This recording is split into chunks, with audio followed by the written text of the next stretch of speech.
Welcome back to Dark Horror Stories. In today's episode, I'm sharing 10 true disturbing stories from hospital night shifts. These are tales of nurses, orderlies, and medical staff who witnessed things in those empty corridors that no training could have prepared them for. Make sure to hit that like and subscribe button and let me know where you're watching from in the comments. Story 1. St. Benedict's Hospital sits on the eastern edge of Carville, about 3 miles from where the town just sort of gives up and becomes farmland. I started working there as a night shift orderly when I was 23, right after my certification program. The building itself was old, built in 1952, maybe 1953, with that institutional architecture that makes every hallway look the same. My supervisor during orientation was this woman named Patricia Hallbrook who'd been there since the 80s. She had this way of walking that was completely silent, which used to startle me during those first few weeks. The 4th floor was geriatric care, and that's where they usually stationed me. Most nights were routine, checking on patients, helping nurses move people who couldn't move themselves, restocking supply closets. The floor had this specific smell I can't quite describe. Antiseptic mixed with something else, something stale. By my 3rd week, I'd gotten used to the rhythm of it.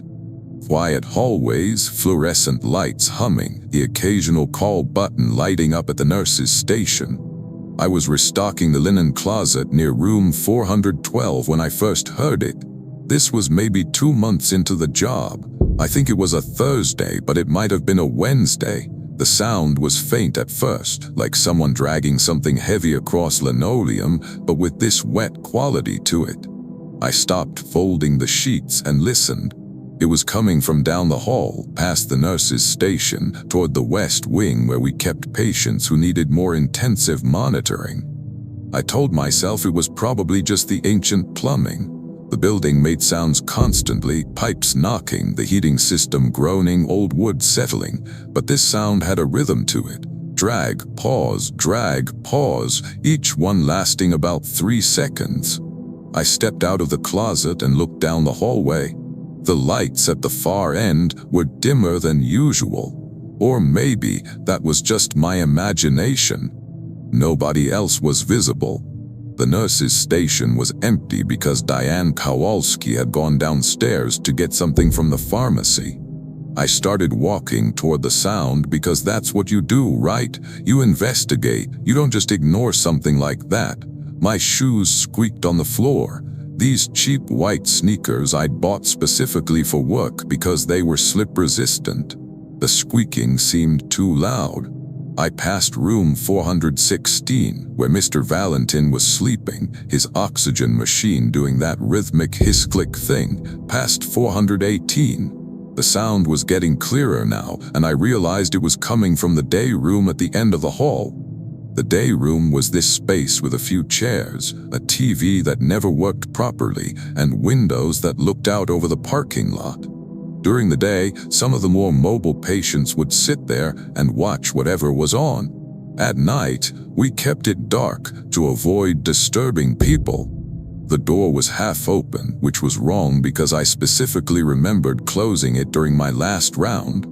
I could see a sliver of the interior, the edge of a chair, part of the window with the parking lot lights beyond it. I pushed the door open wider. The dragging sound stopped immediately. The room was empty. Just the chairs arranged against the walls, the TV on its cart, the windows showing nothing but the night outside. I felt my mouth go dry, like I'd swallowed dust. There was this smell in the room that hadn't been there before, something organic and wrong, like meat left out too long. I tried the light switch, but nothing happened. The bulbs must have burnt out, I thought. That happens. I was backing out of the room when I saw the marks on the floor. Long smears, still wet, going from the window across the linoleum toward where I was standing. They looked dark in the dim light, almost black. My brain tried to make them into something normal. A spill. Someone had spilled something and tried to mop it up, but the pattern was wrong. The smears had these branching shapes like fingers had dragged through them, and they ended right at my feet, as if whatever made them had stopped exactly where I was standing now. I backed into the hallway and nearly ran straight into Patricia. She'd come up the stairs without me hearing her. "Everything all right?" she asked, and her voice sounded normal, concerned. I told her about the sound, about the marks on the floor.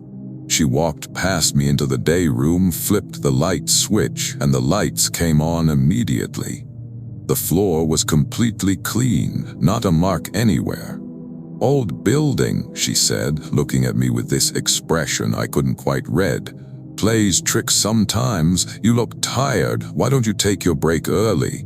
I went down to the cafeteria and sat there drinking coffee that tasted like burnt plastic. I wasn't tired. I kept thinking about those marks, how wet they'd looked, how they'd ended right where I was standing. When I went back up to finish my shift, I checked the day room again. Clean floor, no smell, but I noticed something I hadn't seen before. On the window glass, there were handprints on the inside, like someone had been pressing against the glass trying to get out, or like something had been pressed against it from the outside trying to get in. I worked at St. Benedict's for another 3 months before I transferred to a different hospital across town. I never went into that day room again after hours.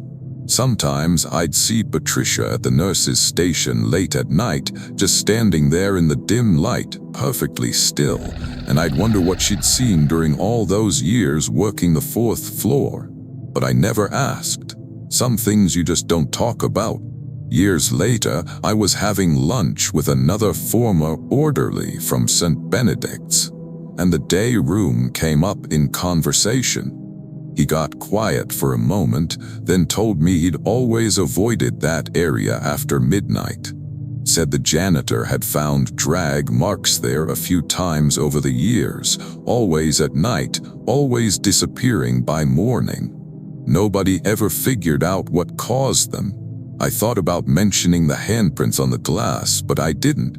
I still think about them sometimes, though. How they were pressed against the inside of the window, fingers splayed wide, as if something had been trying desperately to escape from the day room into the night outside. Story 2.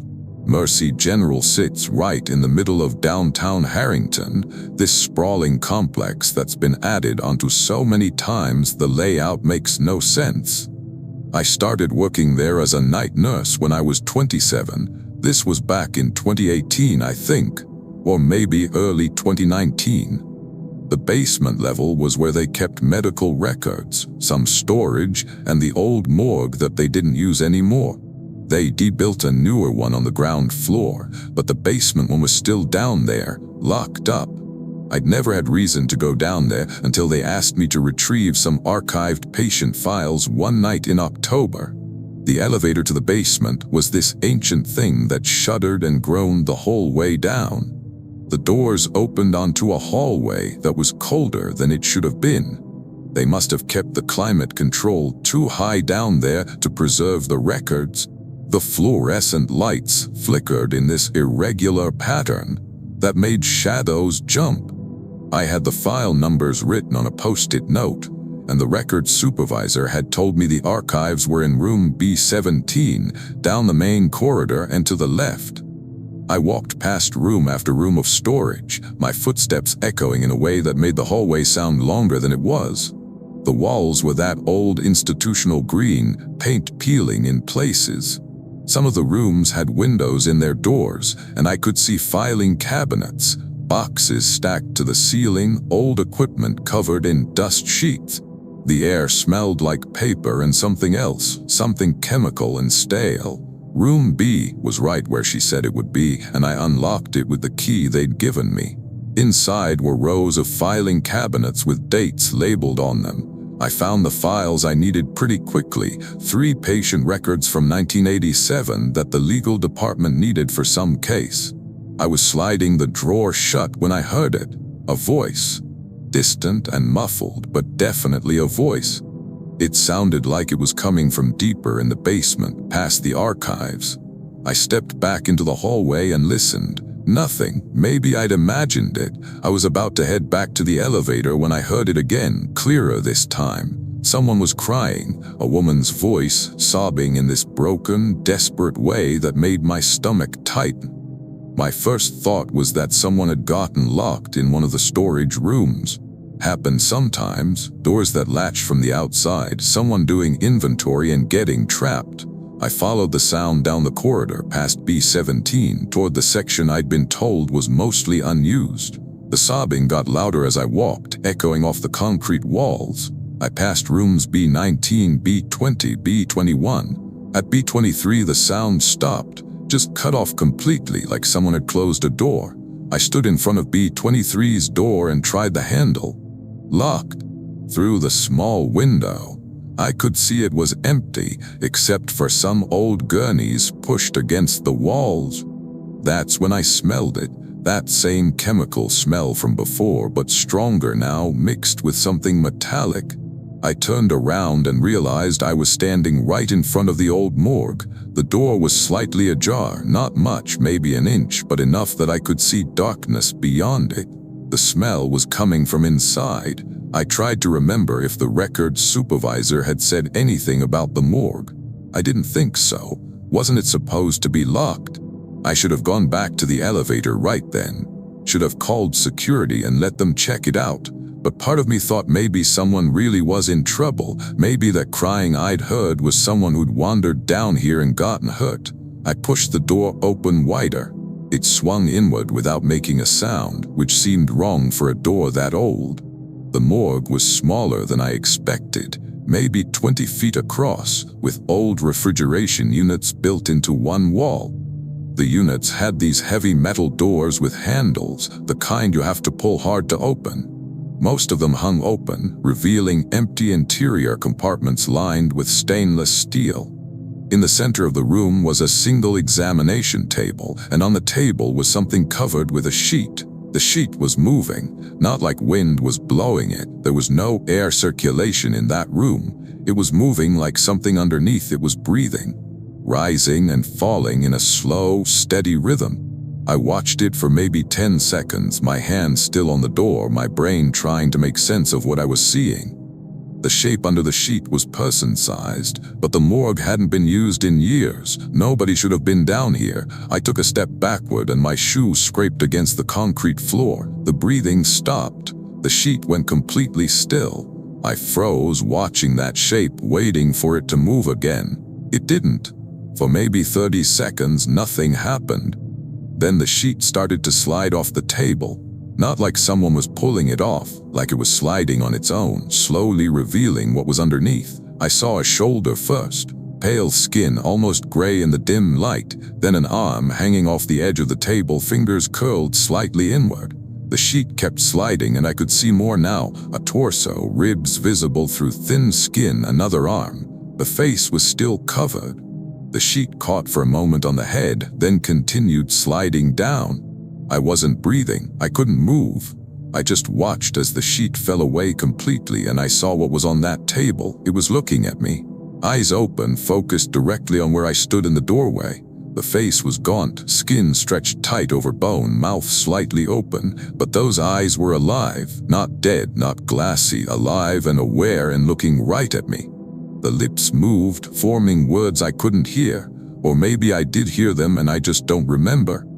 My body finally responded and I stumbled backward into the hallway, pulling the door shut as I did. I ran. Full sprint back down that corridor, files clutched to my chest, the sound of my breathing harsh in my ears. The elevator took forever to arrive, and while I waited I kept looking back down the hallway, expecting to see the morgue door opening, expecting to see something coming after me. When the elevator finally came and I got inside, I pressed the button for the ground floor over and over until the doors closed. I went straight to security and told them someone was in the basement morgue. 2 guards went down to check.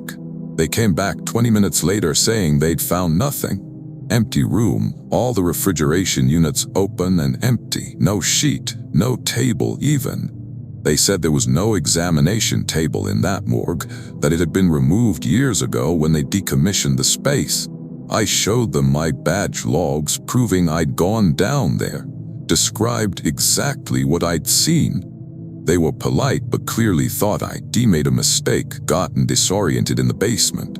I still work at Mercy General, but I requested a permanent assignment to the 3rd floor surgical unit where I never have to go to the basement. I gave those files to someone else to return, told them I'd gotten pulled into an emergency and didn't have time. They understood. Nobody questioned it. But about a month after it happened, I was in the break room and overheard 2 of the older nurses talking.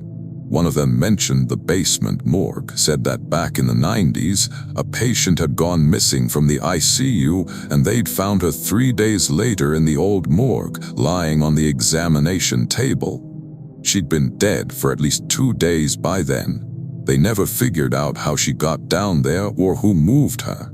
I didn't join that conversation, didn't mention what I'd seen. But sometimes late at night when I'm doing rounds and I pass by the elevators, I'll see that one button lit up, B for basement. And I'll watch the numbers descend and wonder if anyone's really in that elevator, or if something down there just likes to ride it up and down through the building. I always take the stairs now. Story 3. Hillcrest Psychiatric Hospital was built in the 1960s on the north side of Kempton, surrounded by about 40 acres of woods. I took a job there as a night attendant when I was 25, mostly because the pay was better than other places and I needed the money. The facility had 3 floors. Ground floor was administration and intake, 2nd floor was general psychiatric care, 3rd floor was long-term residents who needed more intensive supervision. That's where I usually worked. The 3rd floor had this layout where all the patient rooms faced inward toward a central common area, with the nurse's station positioned so you could see all the hallway entrances. Most of the residents up there had been at Hillcrest for years, some of them decades. There was this one patient, room 3H, a woman named Elena Voss who'd been there since 1982. I don't know what her original diagnosis was, they were strict about privacy. But she was in her 70s by the time I started working there, mostly nonverbal, spent most of her time in her room staring out the window. My supervisor during training was a guy named Marcus Pritchard who'd worked there since the early 2000s. He gave me the standard orientation, protocols, emergency procedures, how to de-escalate situations. On my 3rd night, he told me something that seemed like a joke at first.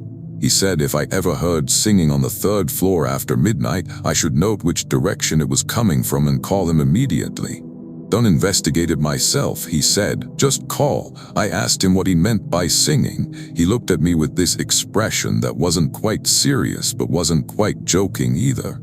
You'll know it when you hear it, he said. Sounds like a lullaby. Very old. Something your great-grandmother might have sung. If you hear it, don't go looking for where it's coming from. I didn't hear any singing for the first month I worked there. Nights were quiet mostly. Some of the residents would have episodes, crying, shouting, that kind of thing, but nothing unusual. I'd make my rounds every hour, checking rooms, making sure everyone was safe. Elena Voss was always in the same position when I checked on her, sitting in the chair by her window, looking out at the dark woods beyond the property. She never acknowledged me when I came in, never moved unless the nurses came to help her to bed. It was late November when I first heard it. I'd been working there maybe 6 weeks. I was at the nurse's station doing paperwork around 2 in the morning when I heard this voice. Distant and quiet, but clear enough to make out the melody. A woman's voice, singing something slow and sad. The tune was unfamiliar, but had that old quality to it, like something passed down through generations. I stopped writing and listened. The singing was coming from the east wing where Elena's room was. I remembered what Marcus had said, but part of me thought maybe it was just Elena. Maybe she sang sometimes and nobody had mentioned it. I picked up the phone to call Marcus, then hesitated. It seemed silly to call him at 2 in the morning because an elderly patient was singing. I put the phone down and walked toward the east wing instead. The hallway lights were dimmed for night mode, giving everything this gray, washed-out look.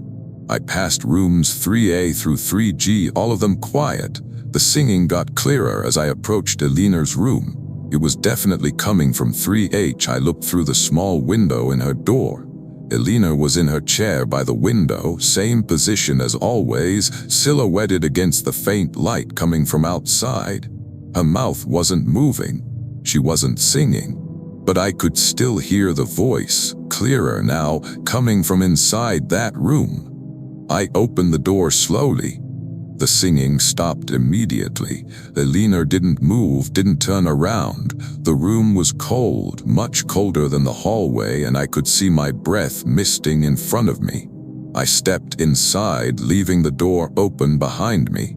"Elena," I said quietly, "are you all right?" She didn't respond. I walked around to face her to see if her eyes were open, if she was awake. Her face was expressionless, eyes staring straight ahead at the window, not at me, through me maybe, or at something behind me. I felt the hairs on the back of my neck stand up. Very slowly, I turned around to look at what she was staring at. There was a woman standing in the corner of the room. I hadn't seen her when I came in because she was positioned in the darkest part of the room, where the light from the hallway didn't quite reach. She was wearing what looked like a hospital gown from decades ago, the old style, tied at the back, faded and stained. Her hair hung down over her face, dark and lank, hiding her features. She was absolutely motionless, arms hanging at her sides, head tilted forward. My first thought was that this was another patient, that somehow someone had gotten into Elena's room. But I knew every resident on this floor, and this woman wasn't one of them. My second thought was that I should say something, identify myself, ask who she was. But my throat had closed up and I couldn't make a sound. The woman raised her head slowly, the movement taking several seconds, and her hair fell back from her face. I can't describe what I saw properly. The proportions were wrong, the mouth too wide, stretching across her face in a way that human mouths don't. Eyes too far apart, reflecting the dim light like an animal's eyes. Skin that looked gray and slack, like it wasn't quite attached to what was underneath.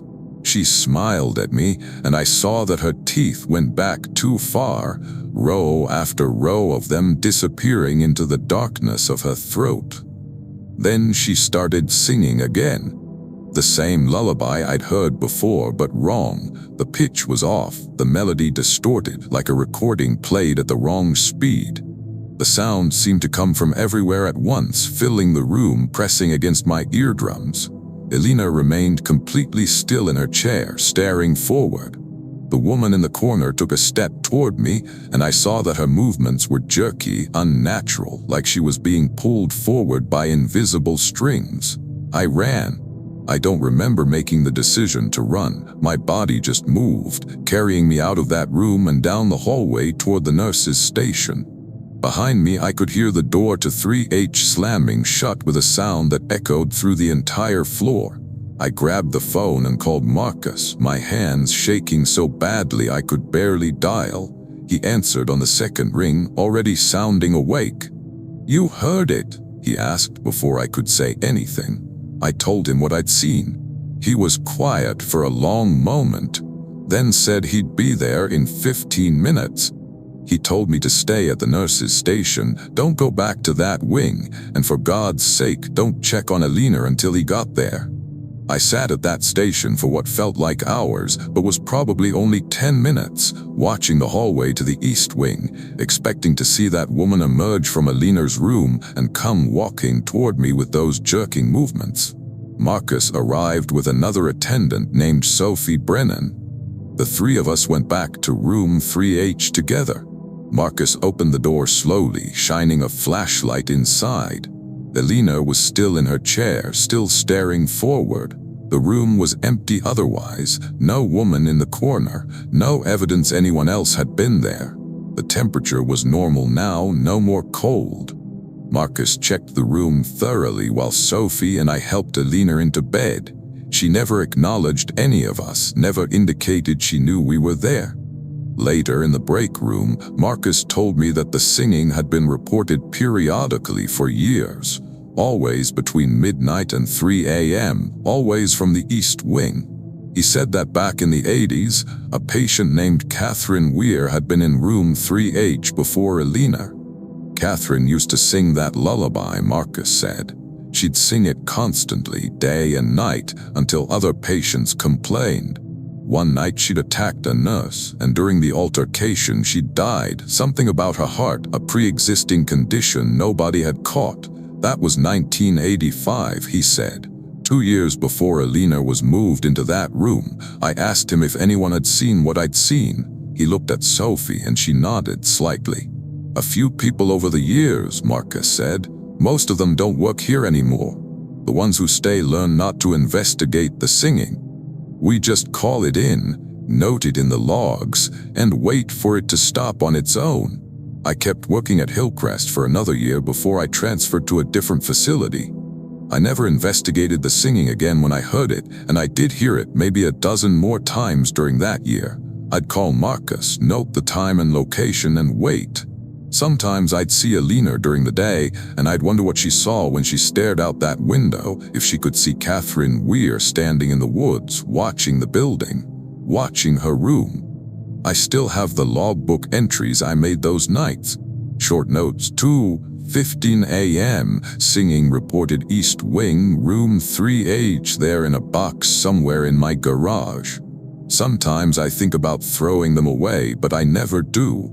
They're proof that I didn't imagine it, that what I saw in that corner was real, even if nobody else will ever believe it. Story 4.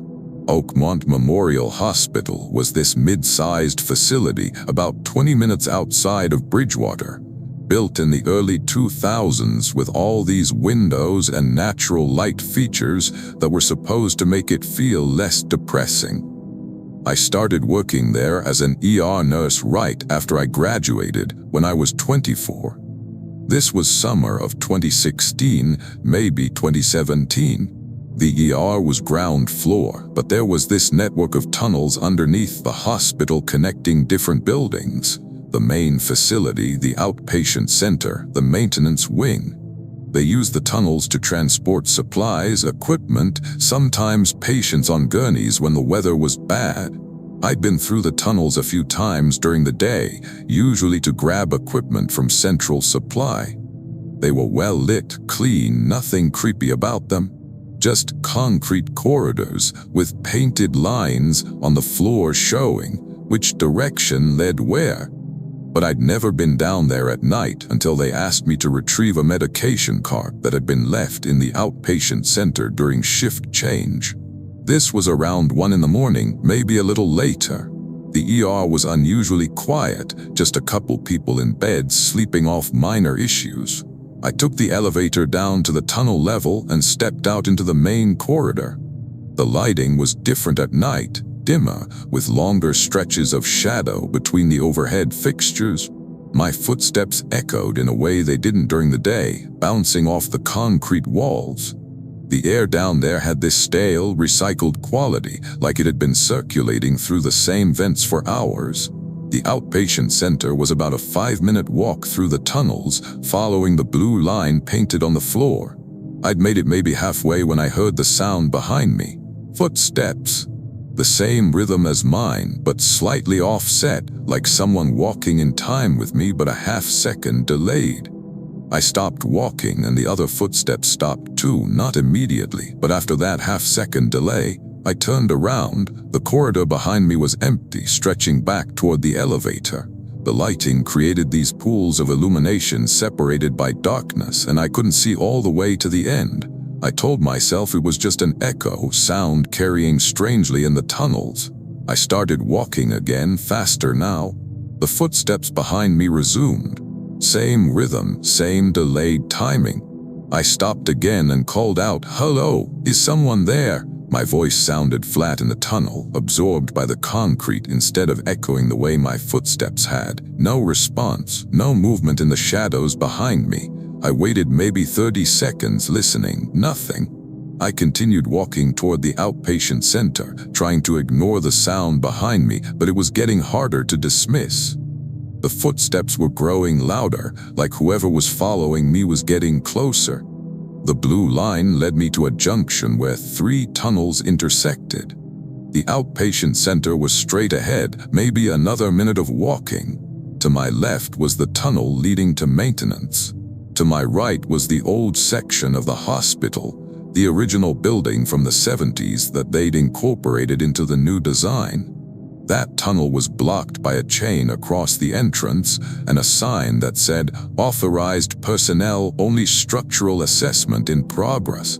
I continued straight toward the outpatient center. The footsteps behind me stopped. Complete silence. I glanced back and saw nothing in the tunnel I'd just come from. The relief I felt lasted maybe 5 seconds, then I heard the footsteps again, but now they were coming from the tunnel to my right, from the closed-off section. Beyond the chain in the darkness where that tunnel led, and they were faster now, almost running, getting rapidly closer. I started running too. Full sprint toward the outpatient center entrance, my badge bouncing against my chest, breath harsh in my throat. Behind me, the footsteps were keeping pace, echoing through the junction, following me. I burst through the door into the outpatient center and slammed it behind me, pressing my back against it, gasping. The center was dark, all the lights off except for the emergency exit signs glowing red in the corners.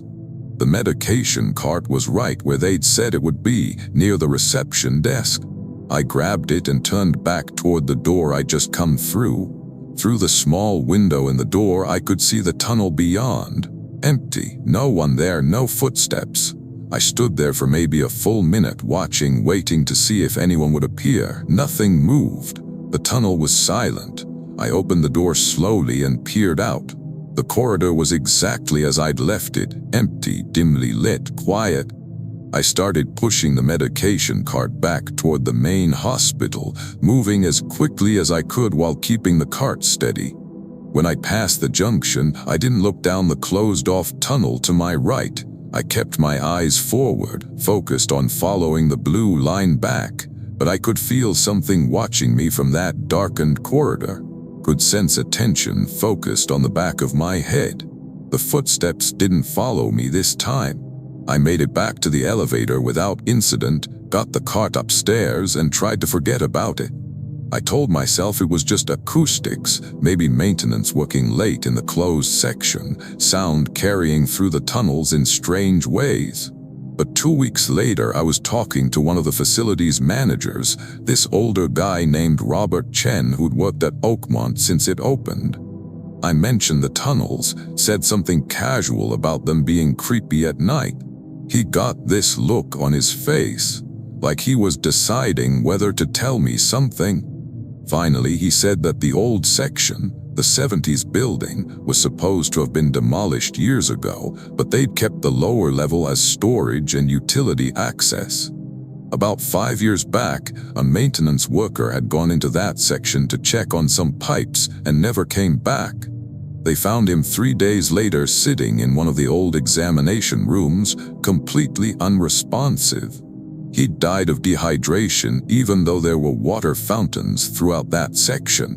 Like he'd just sat down and forgotten to move, forgotten to drink, forgotten everything except whatever he was staring at in that empty room. After that, they'd sealed off the tunnel access to the old section, Robert said.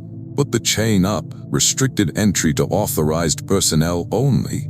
But sometimes late at night, security cameras in the tunnel junction would pick up movement in that sealed corridor. Shadows crossing in front of the camera. And occasionally, someone would report hearing footsteps coming from that direction, even though nobody was supposed to be down there. I transferred to day shift about a month after that conversation. I told my supervisor it was for personal reasons, better work-life balance. That was partially true, but mostly I just wanted to make sure I'd never have to go into those tunnels at night again. I still work at Oakmont, been there almost 9 years now, but I've never gone back down to the tunnel level after dark. During the day, sure, it's fine during the day. But at night, when the lighting changes and the shadows grow longer, I think about those footsteps matching my rhythm, following me through the concrete corridors. And I think about that maintenance worker sitting alone in the darkness for 3 days, staring at something nobody else could see. Sometimes when I'm working late and I'm near the elevators, I'll see the button for the tunnel level light up even though nobody's there. The display will show the elevator going down, stopping at that level, the doors opening. Then after a minute, the elevator comes back up, empty. I always take the stairs now. Story 5. Riverside Community Hospital was on the west edge of Thornton, right next to where the Clearwater River curves around the town. I'd been working there as a respiratory therapist for about 3 years when they opened the new ICU wing in late 2019. The wing was state-of-the-art, all private rooms with glass walls that could be frosted for privacy, central monitoring station with views into every room, the best equipment available. I was proud to work there, honestly. It felt like we were giving people the best possible care. The ICU was on the 2nd floor, and one of the features they'd built into the design was a small chapel at the end of the hallway. Just a quiet room with a few chairs, a table, some non-denominational religious texts, a place for families to pray or sit quietly if they needed space away from their loved one's bedside. The chapel had a window that looked out over the river, and during the day it was actually peaceful, pretty even. At night, they kept a small lamp on in there so families could use it any time. I usually worked the night shift, 7 p.m. to 7 a.m., and my routine was to make rounds every few hours, checking on patients, adjusting ventilators, monitoring oxygen levels. Most nights I'd walk past the chapel without even glancing in. It was just part of the hallway, part of the route. But about 6 weeks after the new wing opened, I started noticing something odd. The chapel door was always closed when I began my shift, but sometime during the night it would be open. Not wide open, just cracked, maybe 6 inches, like someone had gone in and not pulled it fully shut when they left. I mentioned it to Teresa Kim, one of the night nurses, and she said she'd noticed it too. We figured families were using it and forgetting to close the door all the way. Not a big deal, I just pull it closed when I walked by. But then I started noticing that I'd close the door at the beginning of my rounds, and by the next round 2 hours later, it would be open again. And this was happening on nights when we had no family members present. All our patients were either unresponsive or too critically ill to have visitors. One night in early December, I was doing my 2 a.m. rounds and I saw the chapel door was open wider than usual, almost halfway. I could see the lamp was on and there was someone sitting in one of the chairs facing the window. I assumed it was a family member, maybe someone I'd missed signing in. I knocked gently on the doorframe and said, "Excuse me, we're supposed to keep this door closed." The figure in the chair didn't move, didn't turn around, just sat there facing the window, silhouetted against the faint light from outside. I knocked again, louder. "Hello, I'm sorry, but I need to close this door." Still no response. I stepped into the chapel and the temperature dropped immediately. It was cold enough that I could see my breath. The figure in the chair was wearing what looked like a hospital gown, the back untied, showing pale skin underneath. "Are you all right?" I asked, moving closer. "Do you need help getting back to your room?" I reached out to touch their shoulder and they turned their head. The movement was slow, mechanical, the neck rotating further than a neck should rotate. I saw the profile first, gaunt features, hollow cheeks, eyes sunken deep in their skull. Then they turned fully to face me, and I saw that their mouth was open impossibly wide, jaw extended down almost to their chest, and there was nothing inside. No tongue, no teeth, no throat, just darkness, empty darkness that seemed to go back forever. I stumbled backward and hit the wall behind me. The figure stood up from the chair, and I saw that their proportions were wrong, too tall, limbs too long, joints bending at angles that didn't match human anatomy. They took a step toward me, bare feet making no sound on the floor, and I could hear this noise coming from that empty mouth. Not a voice, not breathing, just a low vibration that I felt in my chest more than heard with my ears. I ran from that chapel and straight to the nurse's station. Teresa was there, and I told her what I'd seen, the words tumbling out incoherently. She looked at me like I'd lost my mind, but she got security anyway. 2 guards went to check the chapel. They came back saying it was empty, door closed, lamp on, nobody there. They checked every room in the ICU, all patients accounted for, all in their beds. I insisted on showing them which chair the figure had been sitting in. We all went back to the chapel together, and the guards turned on the overhead lights. The chair I pointed to was positioned facing the window. On the seat cushion there was an impression, a clear indentation like someone had been sitting there, but the fabric was frozen. Literally frozen, covered in a thin layer of frost that was already starting to melt in the warm air from the hallway. Teresa touched the cushion and pulled her hand back immediately. "It's ice cold," she said. The guards exchanged looks. One of them said they'd file a report, but I could tell they thought I'd somehow staged it, maybe spilled something cold on the chair. I didn't argue. What was the point? I didn't go near that chapel for the rest of my shift. And I noticed that Teresa didn't either. She'd take the long way around to get to the other side of the ICU rather than walk past it. A few days later, I was in the break room and overheard 2 of the other respiratory therapists talking. One of them mentioned seeing someone in the chapel at night, said they looked in and seen a patient sitting there, but when they went to check on them, the room was empty. I started asking around carefully, not wanting to sound crazy. Turns out half the night staff had seen something in or around that chapel. A figure standing at the window, someone sitting in the chairs when nobody should be there, the door opening on its own, and always the cold. People reported feeling freezing air coming from that room, even though the HVAC system showed normal temperature readings. I did some research, looking into the history of the land where the hospital was built. Turns out the site used to be a tuberculosis sanatorium in the early 1900s.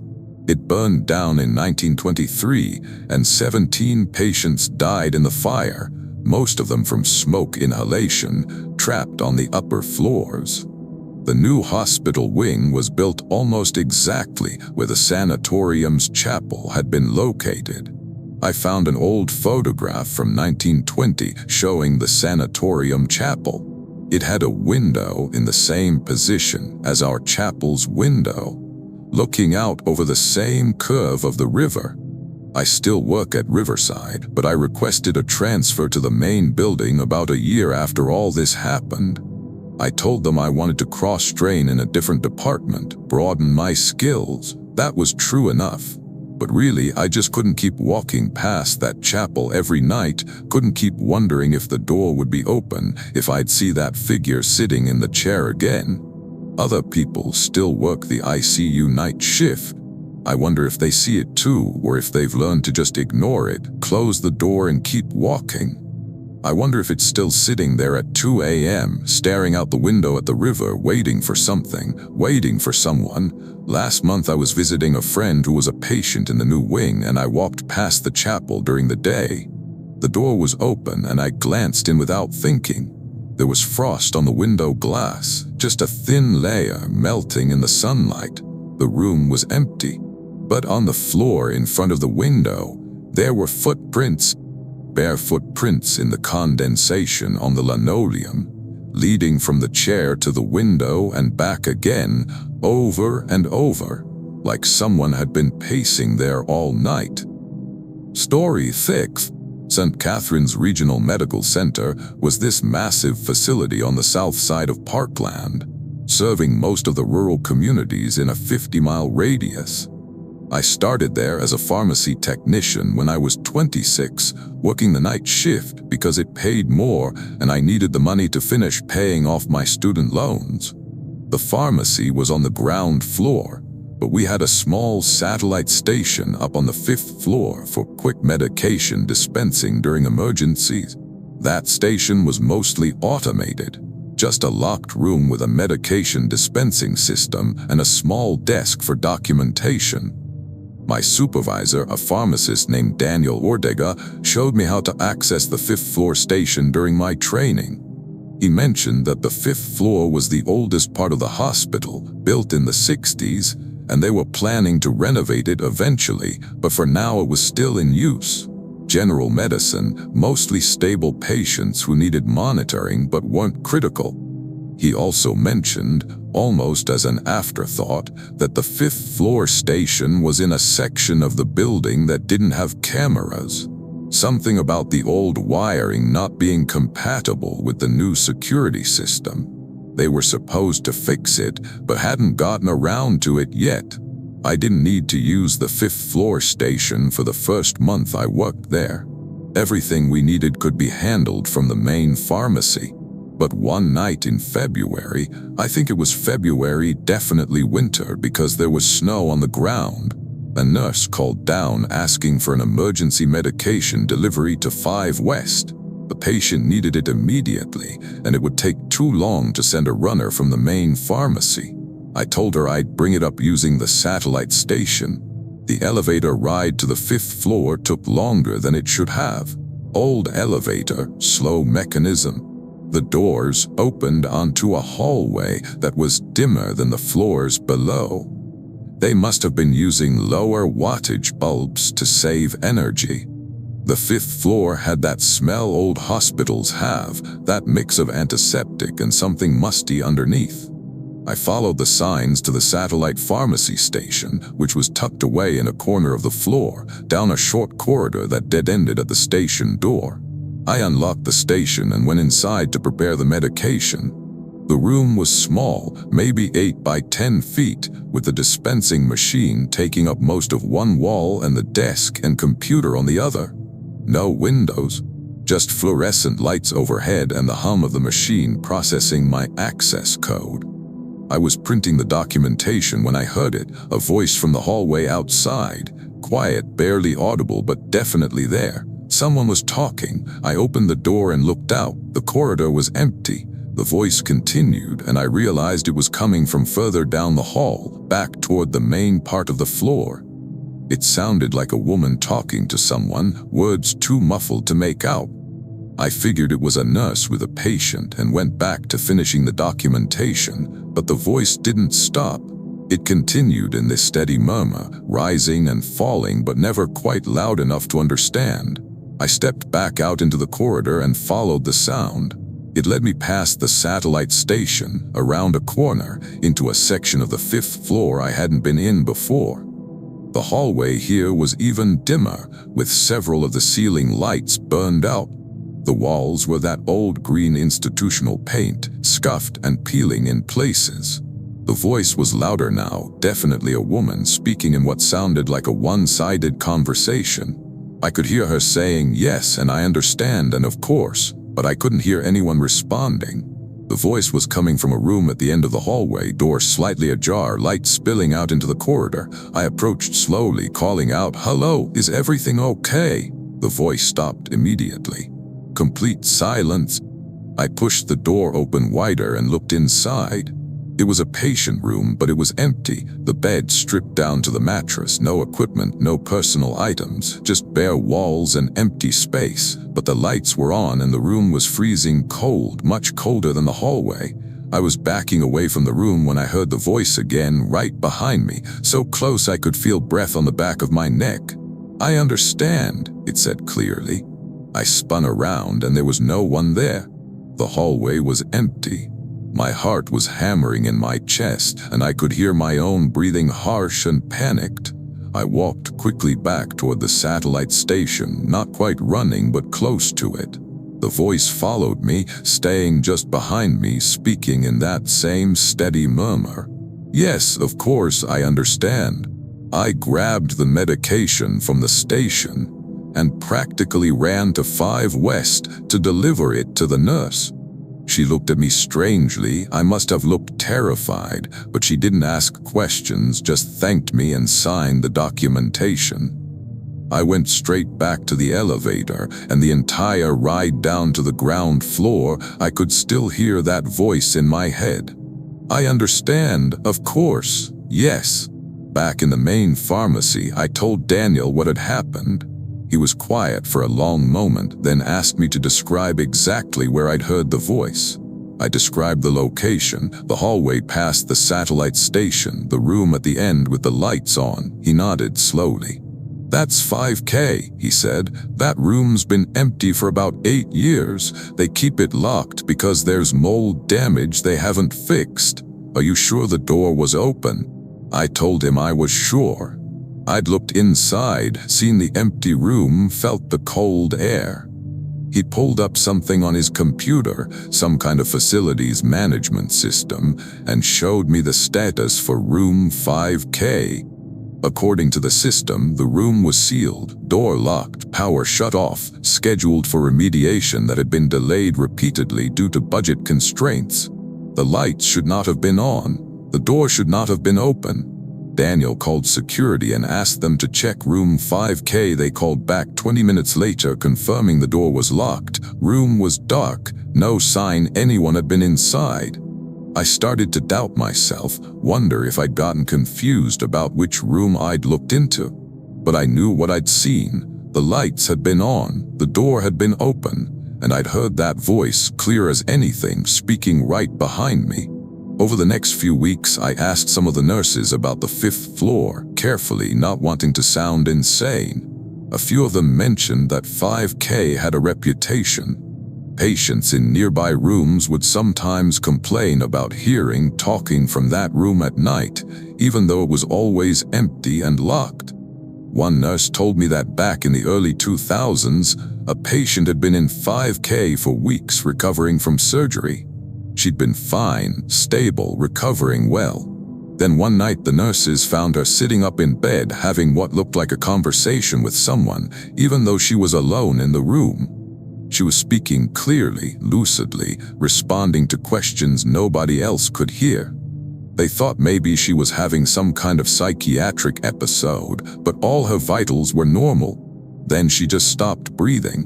Heart stopped, brain activity ceased, nothing the code team could do. They never determined a cause of death. After that patient died, staff started reporting strange things in and around that room. Voices when nobody was there, the feeling of being watched, equipment malfunctioning. Eventually, they just emptied the room and locked it, claiming mold damage as the official reason. But unofficially, nobody wanted to put patients in 5K anymore. Nobody wanted to be in that hallway if they could avoid it. I worked at St. Catherine S for 2 more years before I moved to a different state for personal reasons. During that time, I only went to the 5th floor satellite station maybe 3 or 4 more times, and I never went down that hallway past the station again. But I'd still hear the voice sometimes when I was up there, distant, muffled, coming from somewhere deeper in the floor. I understand. Yes, of course. Always the same phrases, same rhythm, like a recording playing on repeat. I still think about room 5K sometimes. Wonder if it's still locked, still dark, still empty. Wonder what that patient was responding to in the hours before she died, what conversation she was having that nobody else could hear. And I wonder if the voice I heard was hers, still there in that room, still agreeing to something, still saying, "I understand," to whatever it was that took her. Story 7. Clearwater Valley Hospital was built in the late 90s about 15 miles outside of Rivermont, serving the county's population of maybe 40,000 people. It was a small facility, just 2 floors, an ER, surgery, and about 60 beds total. I worked there as a lab technician starting when I was 23, mostly processing blood work and other samples from patients. The lab was in the basement level, along with radiology and medical records. It wasn't a particularly atmospheric place, just standard fluorescent-lit rooms with equipment and computers. The lab had a small side room where we kept supplies, boxes of tubes, needles, labels, that kind of thing. It was maybe 12 feet by 8 feet, lined with metal shelves floor to ceiling, accessed through a door at the back of the main lab. I'd go in there several times a shift to restock supplies at our workstations. Nothing unusual about it, just a storage closet. About 6 months into working there, I started noticing something odd. Sometimes when I'd go into the supply room, items would be moved. Not dramatically, just small things. A box of tubes I'd left on one shelf would be on a different shelf. Labels I'd stacked in a particular order would be rearranged. At first I figured it was one of the other techs, maybe someone restocking during a different shift. But when I asked around, nobody else had been in there. Then one night, this was around midnight, maybe a little after, I went into the supply room to get more blood collection tubes. I was in there for maybe 30 seconds, reaching up to grab a box from a high shelf when the door swung shut behind me. Not slammed, just closed smoothly like someone had pushed it gently. The door didn't have a lock on it, just a standard handle, so I wasn't worried. But when I tried to open it, it wouldn't move. The handle turned freely, but the door was stuck, like something was holding it closed from the other side. I pushed harder, throwing my weight against it, and called out, "Hey, is someone out there?" No response. I could hear the normal sounds of the lab through the door, the centrifuge running, the printer, the phone ringing at the main desk, but nobody answered me. I pounded on the door, yelling louder now. "I'm stuck in here. Can someone open the door?" Still nothing. I pulled out my phone to call the lab line, and that's when I noticed the temperature dropping. It got cold fast, from normal room temperature to cold enough to see my breath in maybe 15 seconds. The lights flickered once, twice, then steadied. I was typing in the lab number when I heard it behind me. A voice whispered, barely audible, "Help me." I spun around. The supply room was small enough that I could see the entire space. No one was there. Just the shelves, the boxes, me standing in the middle. "Hello," I said, my voice shaking now. The whisper came again, closer this time, like it was right next to my ear. "Please help me." I hammered on the door, panic fully setting in now, screaming for someone to open it. And suddenly the door swung open easily, like it had never been stuck. I stumbled out into the main lab, and there was Carolyn Fisher, one of the other techs, standing at her workstation looking at me with concern. "You okay?" she asked. "I heard you yelling." I told her the door had been stuck, asked if she'd opened it. She shook her head. "I didn't touch it. It was open the whole time. I could see you in there getting supplies, then you just started pounding on the door and screaming." I went back to look at the door, checked the frame, the hinges, the handle. Everything was normal. No reason it should have stuck. No reason it should have felt like someone was holding it closed. And no explanation for the voice I'd heard, for the cold, for the feeling that someone had been in that tiny room with me even though nobody was there. I mentioned it to my supervisor, a woman named Dr. Helena Vasquez, who'd worked at Clearwater Valley since it opened. She got this expression I couldn't quite read and asked me to describe exactly what happened. When I told her about the voice asking for help, she was quiet for a long moment. Then she said, "You're not the first person to report something like that." She told me that the basement level, where the lab was located, had been built on the site of the old county hospital, which had been demolished in the mid-90s to make way for the new facility. The old hospital's basement had included the morgue, and that morgue had apparently been located in almost the exact spot where our supply room now sat. Dr. Vasquez said that over the years, several lab employees had reported strange experiences in that room. Voices, cold spots, the feeling of being watched. One tech had quit after claiming she'd seen a figure standing in the corner of the supply room, a woman in an old-style nurse's uniform who vanished when she turned on the lights. I asked Dr. Vasquez why nobody had mentioned this before, why there wasn't any warning. She said they didn't want to influence people's perceptions, didn't want to create fear where there might be simple explanations. "Most people never experience anything," she said. Some people work here for years and never notice anything unusual, but some people seem more sensitive to it. I tried to rationalize what happened. Maybe the door had temporarily jammed due to the humidity, or the frame had swollen. Maybe the voice was just pipes or air circulation, sounds carrying through the vents in strange ways.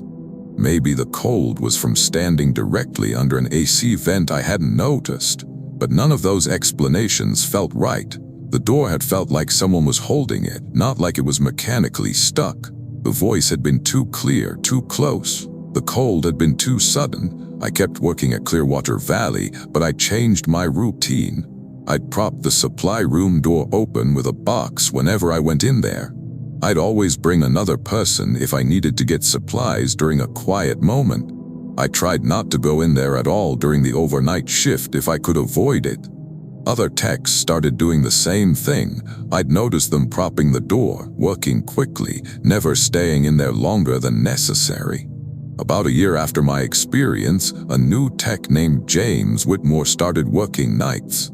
He was skeptical of the supply room stories, figured we were all just superstitious, letting the idea of something spooky create false experiences.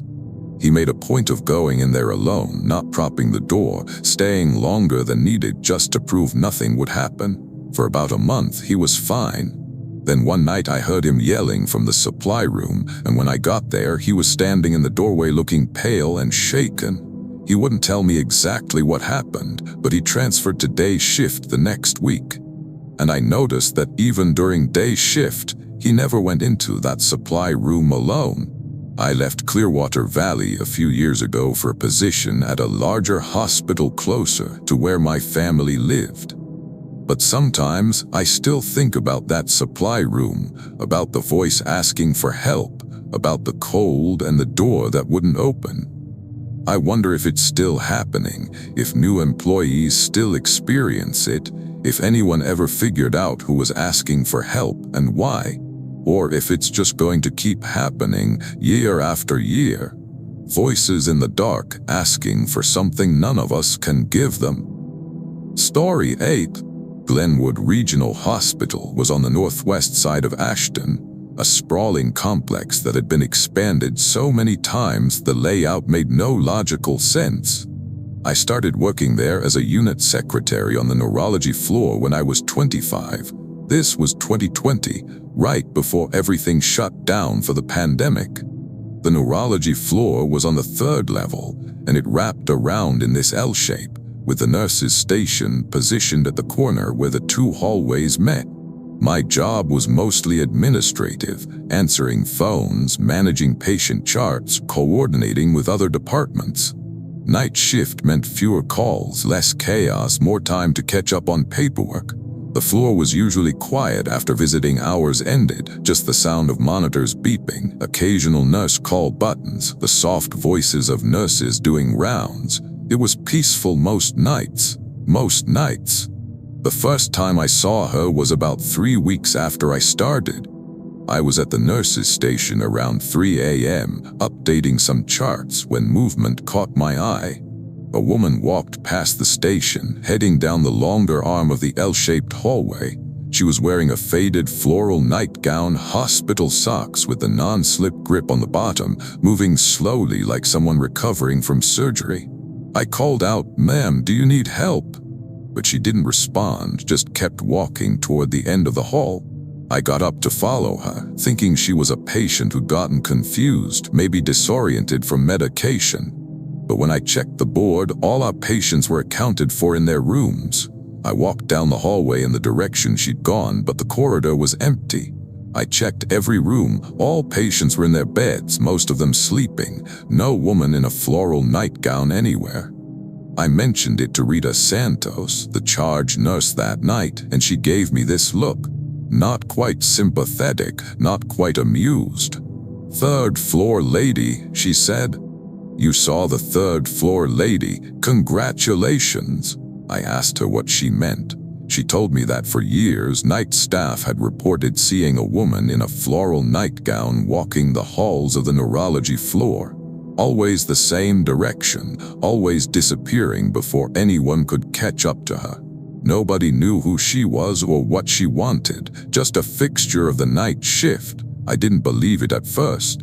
Figured it was some kind of hazing ritual, tell the new person a ghost story and see if they fall for it. But I saw her again 2 weeks later, same time of night, same slow walk down the hallway. This time I followed immediately, practically running to keep her in sight. She turned the corner at the end of the hall, heading toward the patient rooms in the 320s. I turned the corner maybe 5 seconds after she did, and the hallway was empty. No doors closing, no sound of footsteps, just gone. I started asking other staff about her. Turns out almost everyone who'd worked night shift for more than a month had seen her at least once. Some people saw her regularly, every few weeks, always around 3 a.m., always the same slow walk. One nurse told me she tried to follow the woman all the way to where she went, and the woman had walked straight to room 324, stood outside the door for a moment, then faded away, just dissolved into nothing. I looked up the history of room 324. According to the records, a patient named Virginia Shaw had been in that room back in 2004. She'd been admitted after a stroke, spent 6 weeks recovering, and had been progressing well. Then one night she'd gotten out of bed, against medical advice. She wasn't supposed to be walking unassisted yet, and collapsed in the hallway. By the time the nurses found her, she'd been down for too long, brain damage from lack of oxygen. She died 3 days later without regaining consciousness. The description in her medical records noted she'd been wearing her own nightgown when it happened, light-colored with floral pattern. The records also noted that she'd been found at approximately 3:15 a.m. and that she appeared to have been trying to walk back to her room when she fell. After I learned that, I started paying more attention when I saw her. She wasn't threatening, wasn't trying to scare anyone. She was just walking, slow and careful, like someone who was injured and trying to make it back to safety. And she always took the same path, past the nurse's station, down the long hallway, turned the corner, straight to where room 324 was located. One night about 4 months into working there, I saw her again. Same time, same path. But this time, instead of following her, I just watched. She walked past me, close enough that I could have reached out and touched her, though I didn't. Close enough that I could see details, the faded flowers on her nightgown, the way her hair fell across her face, the pallor of her skin. She wasn't transparent like you'd expect a ghost to be. She looked solid, real, just slightly out of focus, like looking at someone through water. She turned the corner and I walked to the nurse's station where I could see down that hallway. She stopped outside room 324, and for the first time, she turned and looked back down the hall, looked directly at where I was standing. Her face was sad, I think, confused maybe, like she didn't understand what was happening. Then she faded, not all at once, but gradually, like she was made of smoke dispersing in a breeze, and she was gone. I kept seeing her for as long as I worked at Glenwood, maybe once every 3 or 4 weeks, always the same. I stopped mentioning it to people unless they brought it up first. It became just another part of the routine, like checking med schedules or answering the phone. The third-floor lady doing her walk, trying to get back to her room, replaying that last journey she'd made before she collapsed. I left Glenwood about 1.5 years ago for a position at a different hospital. Better pay, better hours, but sometimes I think about Virginia Shaw, about her still walking that hallway every night, still trying to make it back to room 324. I wonder if she knows she didn't make it. I wonder if she knows she died, or if she's stuck in that moment between leaving her room and getting back to it, walking the same path forever, confused about why she can never reach the door. I drove past Glenwood a few months ago, just happened to be in that part of town. The building looked the same as always, windows lit up in the darkness. And I thought about the night staff working the 3rd floor, about them seeing her walk past the station around 3 a.m., about them watching her fade away outside room 324, about them getting used to it, learning to accept it as just another part of working nights in an old hospital where people sometimes die, and sometimes they don't quite leave. Story 9. Riverside Regional was built in the mid-70s on the east side of Colton, a city of about 100,000 people. The hospital had this weird architecture, lots of narrow corridors connecting different sections that had been built at different times, staircases that went to unexpected floors, areas that just felt disconnected from the rest of the building. I worked there as a night shift custodian starting when I was 26, and the job was exactly what you'd expect. Cleaning patient rooms after discharge, mopping hallways, sanitizing surfaces, emptying trash. Most of the hospital was fine to work in. Well lit, plenty of people around even at night. But there was this one section on the second floor, the West Wing we called it, that was being renovated. They'd closed it to patients about a year before I started, were supposedly updating all the rooms, redoing the electrical, modernizing everything. But the renovation was happening slowly, in stages, and large sections of the West Wing were still empty. Just closed doors, dark rooms, construction equipment left in the hallways. My supervisor was a guy named Frank Guerrero who worked at Riverside for probably 20 years. When he was training me, he told me to avoid the West Wing unless specifically assigned to clean there. Nothing dangerous, he said. Just easier to focus on active areas. West Wing can wait until they finish the renovation. I didn't think much of it made sense to prioritize the areas where patients were actually being treated. But about 2 months in, Frank asked me to do a sweep of the West Wing, just clear out any trash that construction crews might have left behind. It was a Thursday, I think, maybe a Friday. Around 1 a.m., so the hospital was quiet, just the night shift staff scattered across the active floors. I grabbed my cart and headed to the West Wing entrance on the second floor. The wing was dark. The construction crews had apparently disconnected most of the overhead lights, and only the emergency lighting was still active. That gave everything this dim red glow, just enough to see by but not enough to really make out details.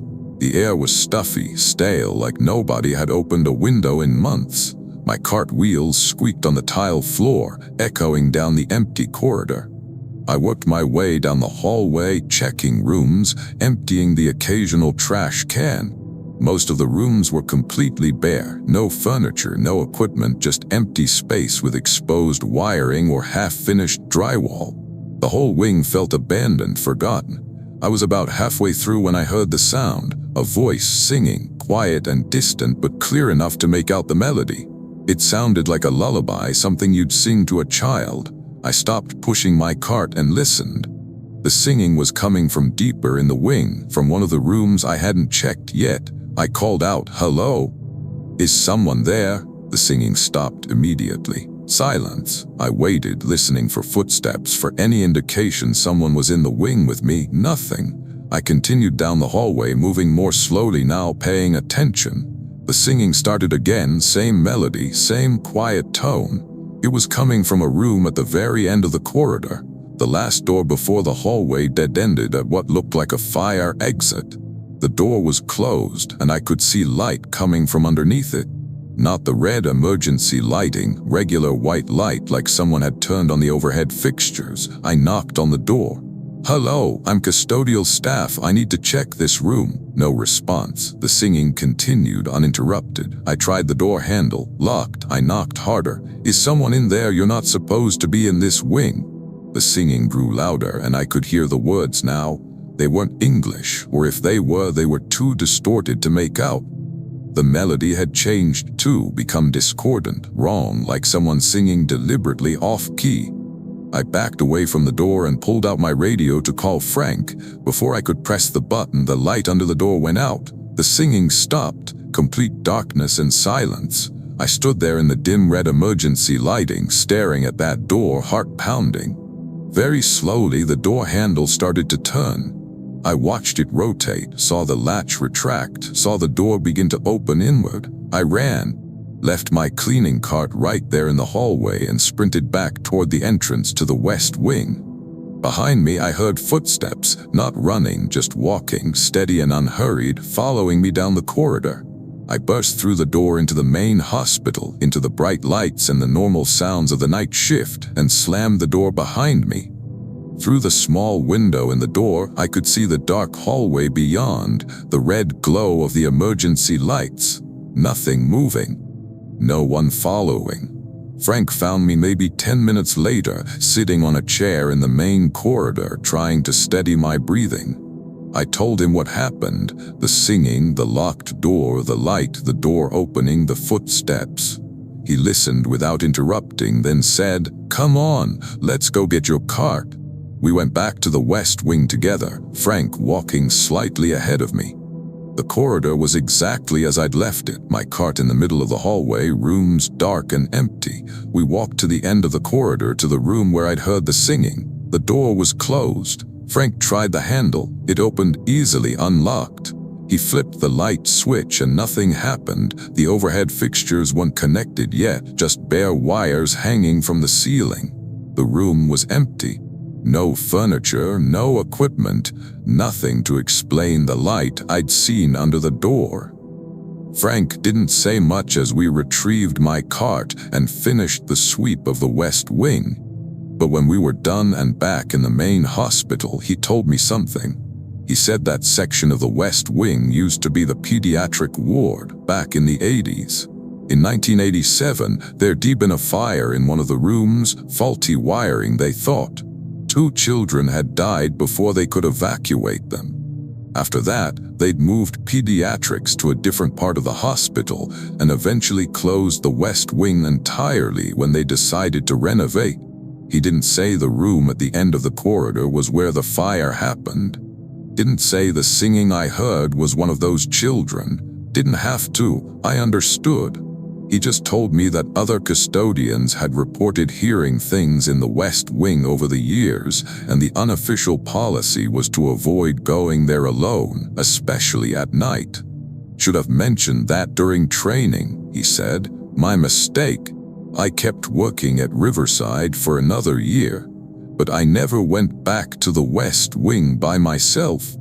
If Frank assigned me to clean there, I'd always ask someone to come with me, make up some excuse about needing help moving equipment. Nobody ever questioned it, and I noticed that other people did the same thing. Nobody wanted to be in that wing alone. I don't work at Riverside anymore. Moved on to a different job, different building. But I still think about that night sometimes, about the singing coming from that locked room, about the door handle turning, about the footsteps following me down the dark corridor.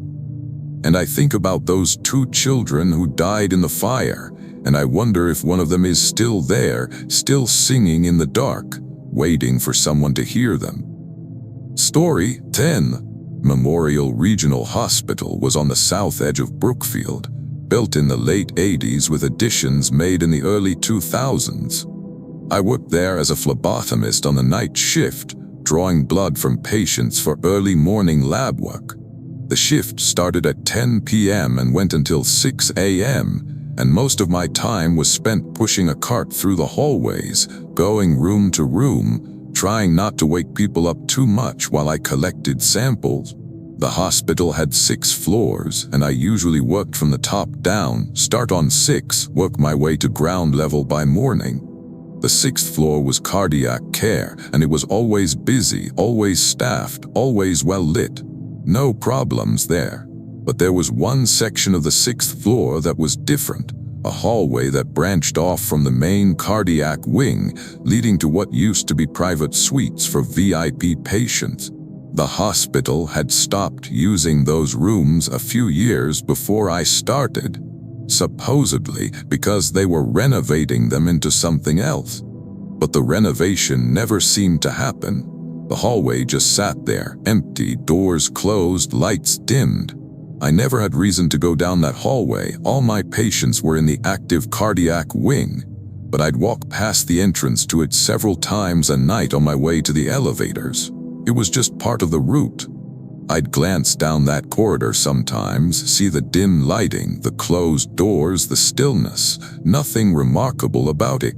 Then one night, about 4 months after I started, I was passing the hallway and I saw someone standing at the far end of it. Just standing there, facing away from me, looking at something on the wall. The figure was wearing what looked like hospital scrubs, the old style, solid color, not the patterned ones we wore. I assumed it was a staff member, maybe someone from facilities checking on the unused rooms. I called out, "Hey, are you okay?" The figure didn't move, didn't turn around, didn't acknowledge me, just stood there perfectly still. I felt this instinctive unease, something telling me not to approach, not to go down that hallway, but I pushed the feeling aside and walked toward them. "Excuse me, do you need help with something?" I got maybe 10 feet down the corridor when the figure moved. Not turned around, moved. It shifted sideways in this jerking motion, like a video skipping frames, and suddenly it was facing me, but I couldn't see a face. The features were blurred, indistinct, like looking at someone through frosted glass, and the proportions were wrong. The head too large, the body too thin, the arms hanging too long. I backed up slowly, my cart forgotten behind me. The figure took a step toward me, and that same jerking motion, not a natural walk but a glitching movement, like reality was stuttering. I turned and ran back to the main corridor, my badge bouncing against my chest, breath coming in gasps. When I looked back, the hallway was empty. No figure, no movement, just the dim lights and the closed doors. I went straight to the nurse's station and told Melissa Tanaka, the charge nurse, what I'd seen. She listened quietly, then said, "The private wing. You saw something in the private wing." I asked her what she meant. She said that over the past few years, multiple staff members had reported seeing figures in that hallway, always late at night, always alone. Security had checked the area repeatedly, found nothing. Cameras showed the hallway empty, even at times when people reported seeing someone there. She told me the hospital had stopped using those rooms after a patient died there in 2016.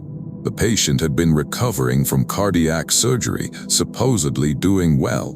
But one night the monitors showed his heart rate dropping, and by the time staff responded, he was gone. They tried to resuscitate him, but it was too late. The strange thing was, the patient had been found in the hallway outside his room, not in his bed. Like he'd gotten up and walked out, even though he'd been too weak to stand unassisted. And there were marks on his throat, bruises like someone had been choking him, but he'd been alone. Nobody else had been in that wing. After that patient died, staff started reporting the figure in the hallway, always the same description, someone in old-style scrubs, features indistinct, movements unnatural.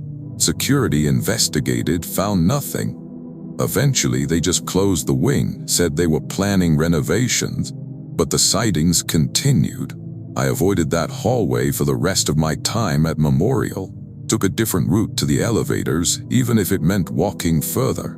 Other night shift staff did the same. I noticed people would naturally avoid passing that corridor, would find reasons to use different staircases or elevators. Nobody talked about it openly, but everyone knew. I left Memorial about 2 years ago for a day shift position at a clinic closer to home. Better hours, less stress. But I still think about that figure sometimes, about the way it moved, about the blurred face and the wrong proportions.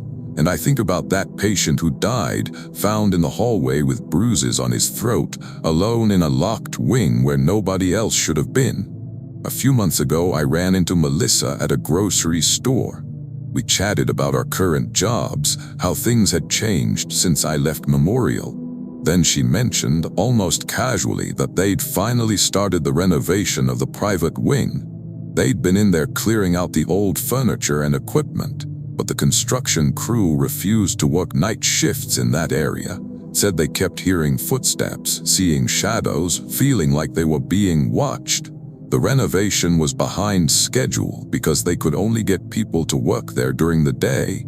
I didn't ask for more details, didn't want to know. Sometimes it's better to just leave things in the past, to let sleeping ghosts lie. But every now and then I'll drive past Memorial and look up at the 6th floor, at the windows of that private wing, and I'll wonder if that figure is still there, still standing in the hallway, still waiting for something. Still moving in that jerking, unnatural way, existing in the spaces between seconds, watching the empty corridor where a patient died alone and terrified in the dark. Outro. Thanks for watching. If you enjoyed these stories, hit that like button and subscribe for more. Let me know in the comments which story unsettled you most, and share this with your friends who love a good scare. Until next time, stay safe out there.